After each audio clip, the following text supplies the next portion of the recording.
One of the biggest questions that we get at ClearanceJobs.com is how to obtain a security clearance.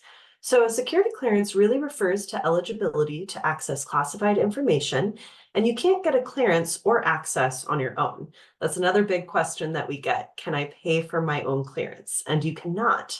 So in order to obtain a security clearance, you must first obtain a job that requires one. So your employer, that can either be the federal government or a government contractor, will walk you through the process of obtaining a clearance after they've decided that they want you for the job. Step one, find that job. Step two, obtain the security clearance. And so there are three main types of security clearances: confidential, secret, and top secret. The federal investigative standards currently still involves a 5-tiered system. So tier 1 through tier 5 under the federal investigative standards is how we still currently operate. So as a part of the Trusted Workforce 2.0 overhaul, the investigative tiers will be reduced from 5 to 3, with the first and second and third and fourth tiers consolidated. So the investigative tiers will more directly align with the 3 levels of security clearances. The updated investigation tiers are public trust, secret, and top secret. Now, who can get a security clearance? To obtain one, you must be sponsored by a government agency for a position that requires the access to classified information, and you must be a U.S. citizen to obtain a security clearance.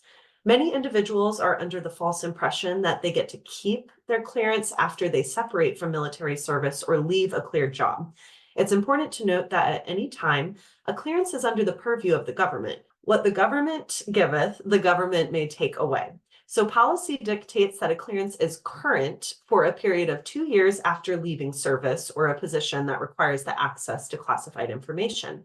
If you move out of a cleared job and into another within that period, your clearance can be easily reinstated, assuming that your investigation hasn't expired.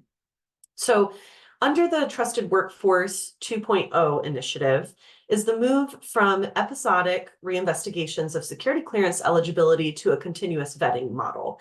These were called periodic reinvestigations that happened every 5 years for a top secret clearance and every 10 years for a secret clearance. The continuous vetting program is comprised of automated record checks that go through different databases and also includes a self-reporting initiative. The good news is that regardless of policy changes concerning continuous vetting and periodic reinvestigations, having held a clearance previously is still a major advantage if you're trying to get it back, even if your prior clearance has expired. Clearance processing times we have seen go particularly well under the continuous vetting program. And so now is the best time to find a defense contractor or a federal agency to sponsor you for a security clearance.